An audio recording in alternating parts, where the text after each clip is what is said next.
Hello and welcome to another edition of For the Record. I'm Sean Murphy. My guest today is Lynn Hall. She is president of Boulder Dash. If you don't know what that is, we're going to learn all about it when we come back, so stay with us.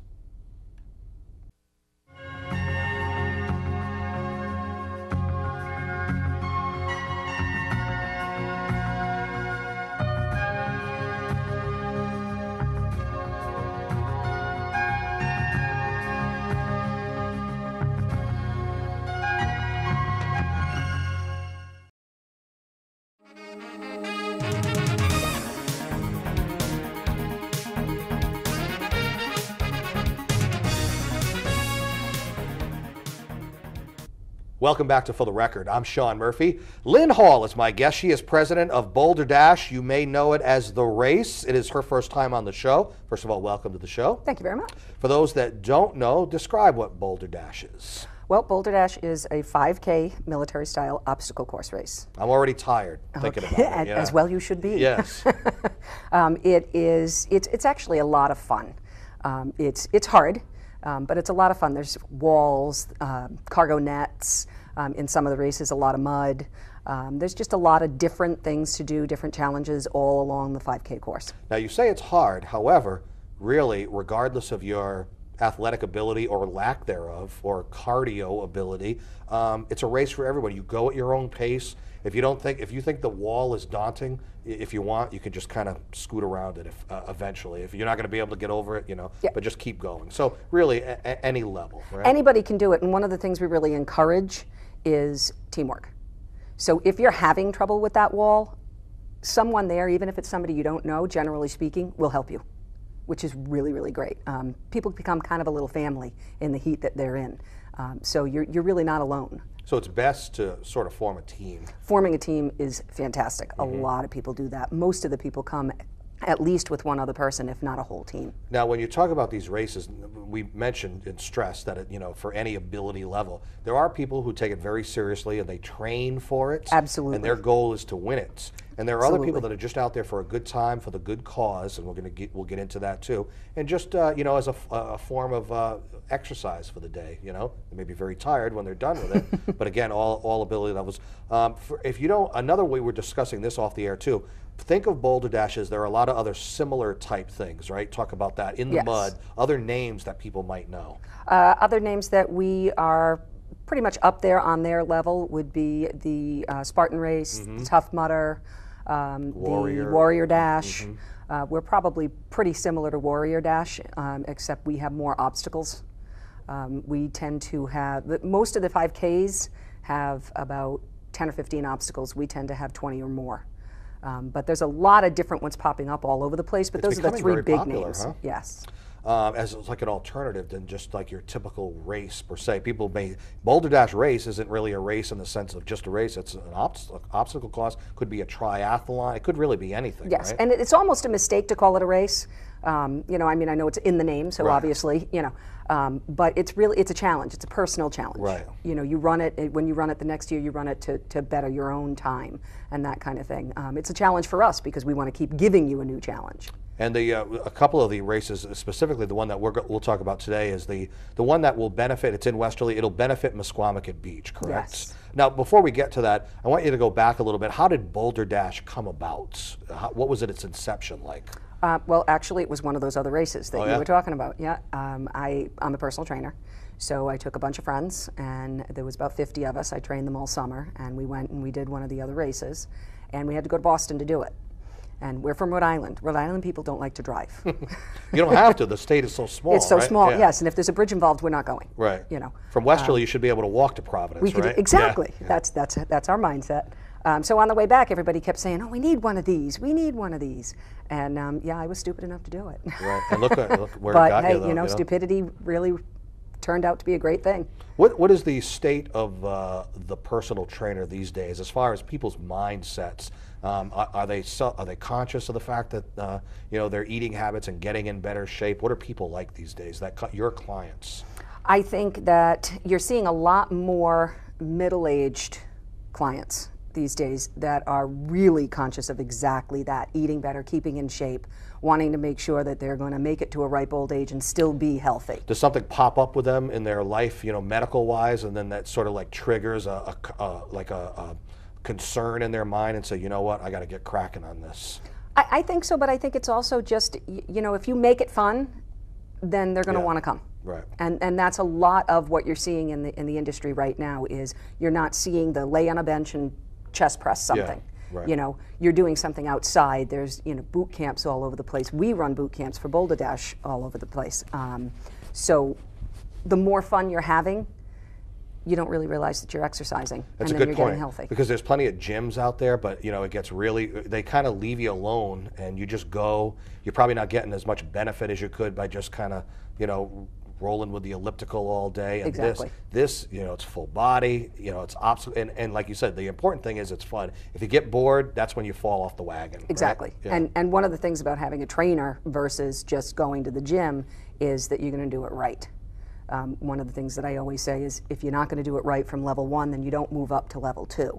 You know, if you're doing an exercise of any kind, if you're doing anything, you want to do it right and then build on that. As a personal trainer, you can't be with your clients all the time, and obviously diet is equally, if not more important than the physical training part of it. So how often are you banging your head against the wall because, you know, a lot of your work just goes to waste if they kind of put it all back with poor eating habits? A lot. Yeah. Yeah. A lot.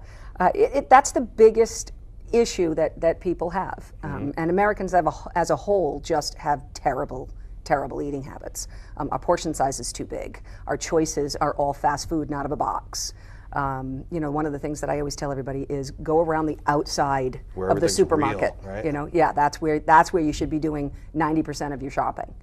But it's 80% food and 20% workout. Yeah. You know, if you go home, you cannot outwork a bad diet. Right, because you know how long it takes to burn, what, 3,500 calories for To a lose pound? 1 pound. Yeah, so you're not going to do that in one day. No. You know? No. Or if you do, that'll be your last day doing it. Yeah, You won't even feel and like some it. people do try. I'll work out for 3 hours a day, or I'll, Yeah, you know, it's and not it's gonna just not happen. going to happen. And then the flip side is there's these people that'll go in and do double sessions. They're so Yes. focused on it too. That's kind of the crazy aspect too, you know. So we want moderation, people in the middle, just Yes. to get in better health and better shape.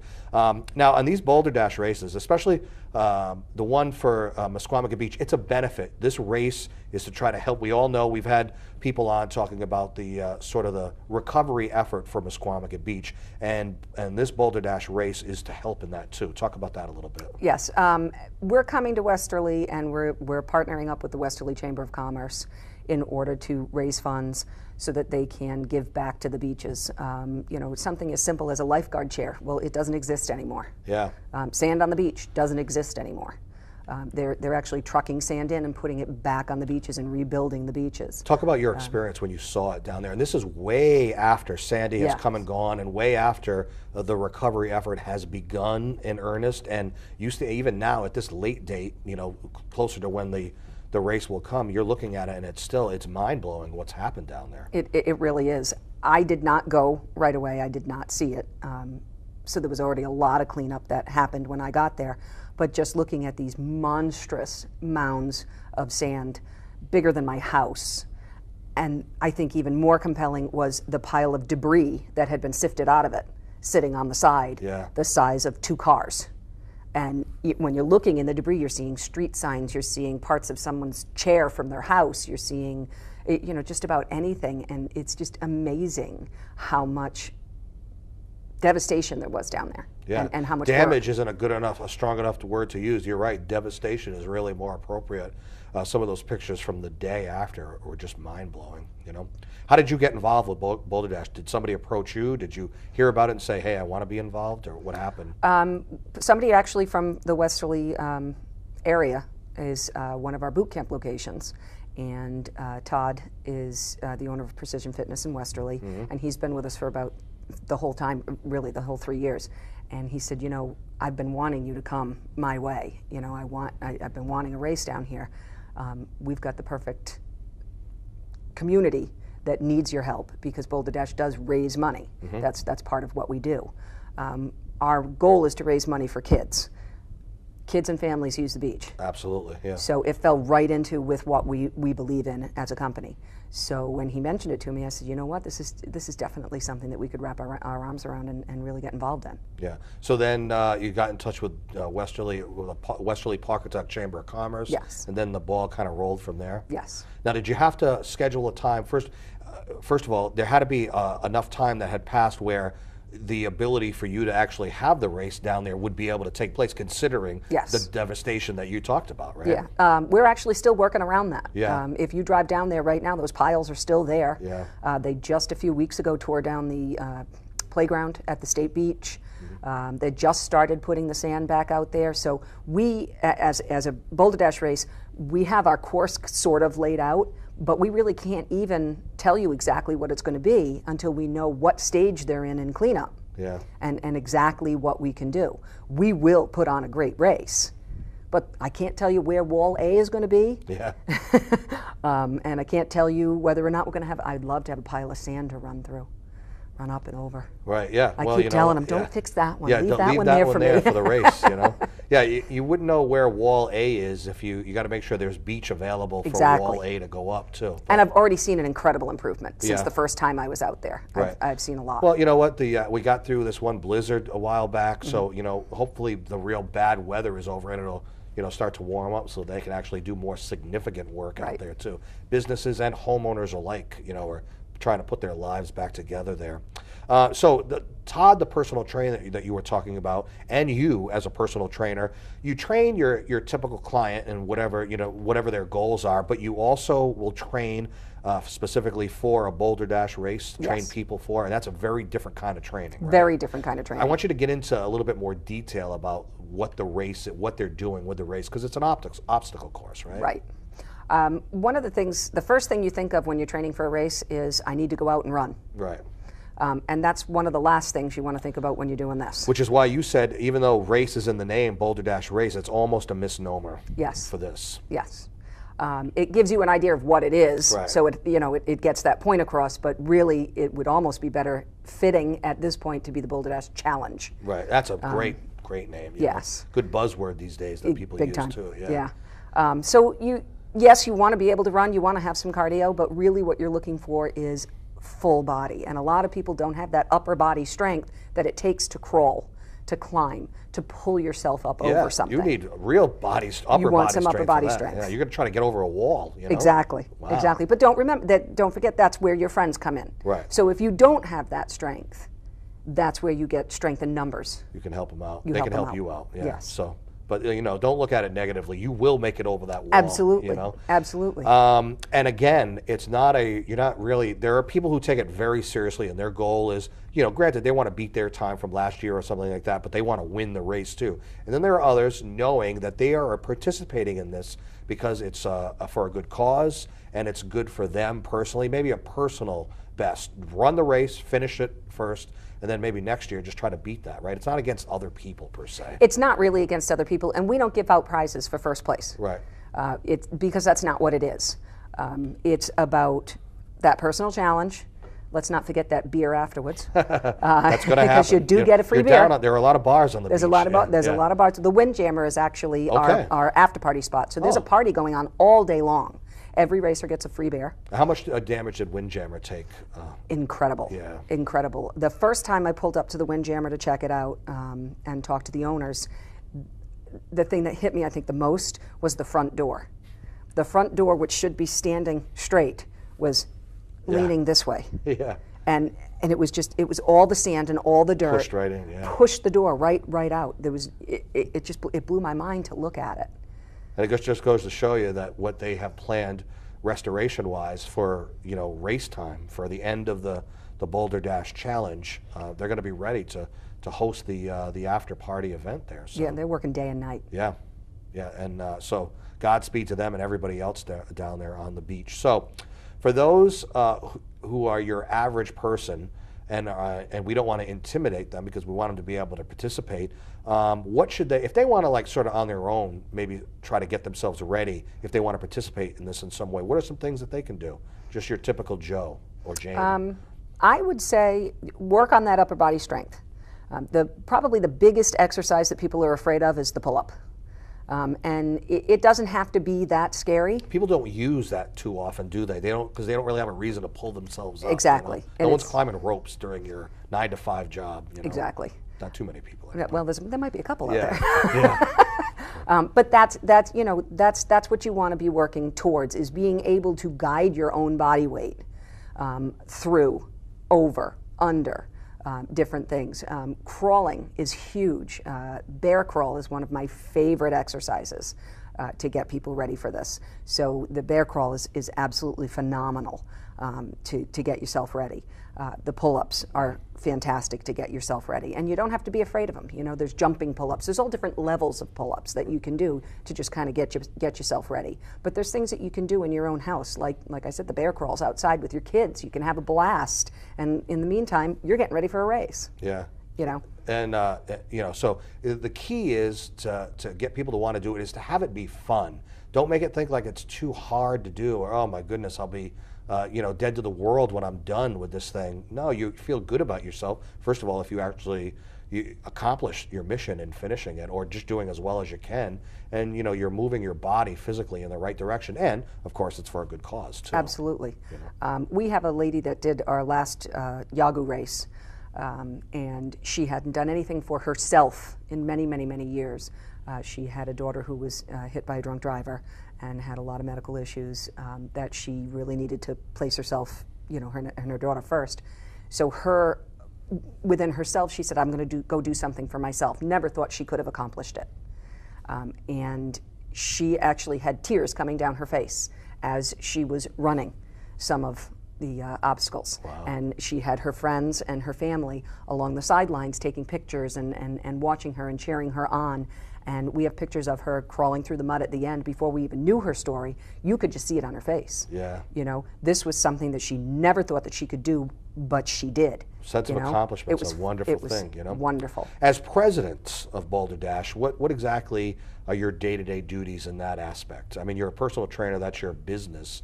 But for this, are you the lead person that everyone contacts? Are you the person that makes sure nothing falls through the cracks and it goes off without a hitch? Yes. And yes. And yes. You're all of it. You wear many hats. I'm pretty much it. Yeah. I have a lot of great people that volunteer a lot of time, and they put a lot of effort into it. But I am Boulder Dash. Yeah. By the way, if there are people who do want to volunteer or be involved in that aspect, maybe they can't be in the race itself, but if they want to be involved in a volunteer basis, you're always looking for them? Always looking for volunteers. What kind of volunteers? We need before race volunteers. We build obstacles all year long. So we need before race obstacle builders, and you just need to know how to hold a screwdriver. Don't even have to turn it. Don't even have to turn it. We'll figure it out. We'll get you there. So we definitely need that before the race. The week before the race for the Westerly race is crucial because we can't set up before that time frame. Before it's safe to actually go out there Exactly. and start? Okay. Exactly. So we have only 5 days to set up for the race. So anybody who wants to volunteer to help us get those obstacles out there, we need you. Okay. Anybody for like phone calls or sitting there handing out water or anything? Absolutely. Like that? There's people along the way. There's at least 2 water stations at every race that we do, as well as one of the greatest things that we do on the finish line. One of my personal favorites is we have someone there. Everyone gets a medal, and we have a volunteer standing there with a medal. And if you're coming through, they will put the medal around your neck. Nice. But if you have a family member or a friend that's standing at the finish line waiting for you, we give it to them. Oh, okay. And they put it around your neck. And hopefully someone's getting a picture of it at that perfect time too. We have a photographer who who literally lays in the mud. Yeah. Is that right? Yeah, he's dirtier than most of our racers. Now, as president, are you also participating in the Boulder Dash race itself? I did my first Boulder Dash last September. Nice. Yep. Good job. Yeah, we've done 2 races, so I didn't do the first one because I wanted to make sure everything went off well. You had to be the overseer of it all. Yes. But once you felt more comfortable after that. By the way, you've got a couple of races at least under your belt now. What have you learned? Little things that you might not do for this one, that this is a good idea, this worked well, this didn't work so well. You're always tweaking, I would imagine, right?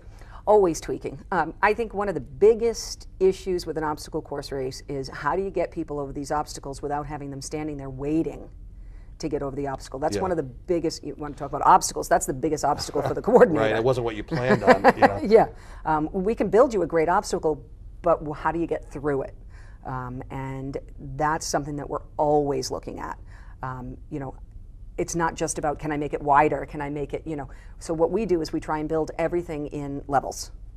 So if we have a 10-foot wall, your seasoned veteran is going to go over that wall with no help whatsoever, or maybe a little rope at the top, all the way to the other side where it's almost laddered for you so that you can climb up the whole thing. See, now there again, that's very important for people to know that it is not such a daunting task. You may think, I have no chance of being able to get over a wall. You do, actually, the way you have it set it up. You know? Yes. Wow.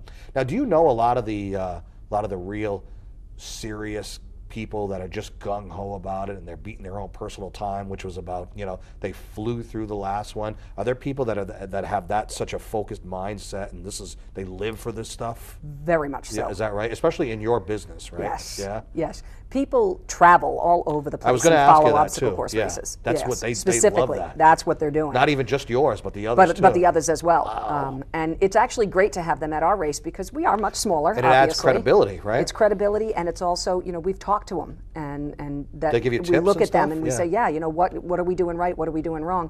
And we've been compared to the big guys. Nice. And we've been compared very positively to the big guys, which is great. So is that one of the things that you might have gotten a tip on? Maybe like, you know, this wall, let's make it a little easier for those that might not be able to get over it, like that seasoned veteran. Little things like that, little tweaks?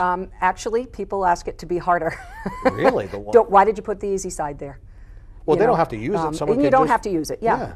It's funny, though, you know, because that's not what you expect. But you will hear that, you know, well, you didn't need that easy side, you know, we can help each other, you know. Yeah, don't worry about the people that might be struggling with it. Let's just worry Let's about just worry about, yeah. you know, yeah. But we also get that thanks from those people who say, you know, I didn't know how I would do that wall, you know, and I couldn't believe that you had something there for me, too, which was great. When you when you know that you're going to do a race, like, you know, you were approached about the Westerly, the Misquamicut Beach one, from start to finish, how long does it take from the initial planning stages to when you know that you're ready? 6 to 8 months. 6 to 8, so almost a year, really, Yeah. half a year at least. Yeah. And what goes into that? Finding the venue, talking to the right people, getting permits, whatever's necessary. Yeah, the permits, especially in Westerly right now, being the state that it's in, is very difficult to have people commit to. Yeah, we'll be ready. Okay, yeah, that's a good point. Yeah, and in the past at our Yagu event, it's private property, so it's a little bit easier to deal with. It's one entity. With down in Westerly, we've got people who have businesses on the beach. We have the state beach. We have the town beach. There's a lot of permit stuff. I've really gotten to know my lawyer. We're almost best friends. Right. I train her now, so Right. that, you know, Wow. it can Well, bring yeah. my bills down. Exactly. Yeah. And I don't know if your legal bills are high, but she's in phenomenal shape. She is. Yeah. She is strong. Yeah. So there's a lot of that initial, what are we going to do? And then just the planning into the course. Okay, what can we do? How can we make the course itself? And then once you make the course, you've got to look at, okay, now I have this course, where can I put everything? You know, we have all of the obstacles from last year. We always build new ones. But you might get there and you get ready to put up your 8-foot wall, and guess what? It doesn't work here. It's not level enough. You know, or It's not good too to many find that out in rocks. the last or, minute, you know? Yeah. So there's a lot of that last minute going, okay, yep, we're moving that over here. Okay. Well, good. You have to be able to improvise with these yes. things too, right? Yes. Now, is it a team of people with you that sit down, and you got people that are trustworthy and have worked with you on other races to help you along with this? Yes. I don't just mean the volunteers. I mean from like the inception stage right to Yes. the end. Yeah. Yes. Actually, the very first race, it was just me and my husband. And I had some friends that, you know, were the ones that asked me to do this, and I said, I'll do it, but you have to help. And they were my builders. And we started our boot camp sessions. And I started to meet people at the boot camp sessions that most of them were just getting back into shape, just figuring out, had never done one of these before. And we became personal friends. And lo and behold, in the very first race, I met my friend Grant and his wife Sue, and Grant is now my main builder. Wow. You know? Look at contacts, connections, Yeah. and the interconnected people's lives, and it causes them to be involved in functions like this together. By the way, does the husband of a personal trainer, is it required that he be in phenomenal shape too? Is it pretty much a given? Or? Well, you would think that. Oh, a singer! Wow. No, So he's that fabulous. That means he has to get needled by you every once in a while if Yeah, he slips yeah. or something I do like enjoy that. when he comes to one of my small group trainings. Is that right? Yeah, because then I get to, So you train get them to, in front of other people. Oh man, that's got to be that's got to be brutal. The Westerly event, that race, what is the date? May 18th and 19th. Okay, and when you're really working on more so than ever a real tight timetable with this one, in the sense of will the area be ready in that time? Was this just like sort of a shot in the dark for them that said, yeah, I think we can accommodate you at that point, but do they really know 100%? They really do. We've been working very, very closely with DEM, and what we're doing is we're creating the course around their cleanup. Okay. So they're telling us, okay, we're starting in point A, we're moving to point B, so that's kind of where I'm guiding the course. As they tell me, okay, point B's ready, I can start thinking about whether or not I can use point C. So we're trying to get as close to a 5K as possible, because that's what we are. We are a 5K, but there's a chance it might be only a 3 mile, or we're going to use every inch that we can. But the state beach is open. Yeah. So we need to be aware of public access and all of those kinds of things. Parking issues. Parking issues, all of that stuff. It's a lot to kind of deal with, the logistics around it. So give them the website so they can go and learn more. It's boldr-race.com. We'll put a graphic up on the screen too, and from the website they'll be able to go to your Facebook page as well too, and click there.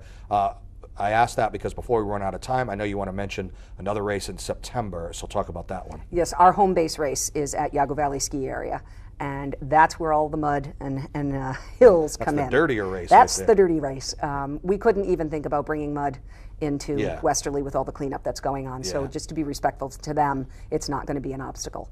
But Yago is a ski area, one of the only ones in Rhode Island, and we go up and down Yago numerous times. Wow. So it's very hilly, and they work very, very well with us. They're absolutely fantastic. Mud pits and digging and all of that kind of stuff that Yago does for us. And that's a September. That's event, September right? 14th. And that can 15th. also, information on that can be found at the on the website as well as the Facebook page. And the Westerly event, the Misquamicut Beach event, it's for the cause is to help with the restoration of Misquamicut Beach. So it's a great cause to be involved with. Yes, and just to make sure that the Yago race is actually for Pathways Kids with Autism. Okay, good. Lynn Hall, president of Boulder Dash, thanks so much for being on the show today. It was great. And thank you for joining us for another edition of For the Record. I'm Sean Murphy. We will see you next time. Take care.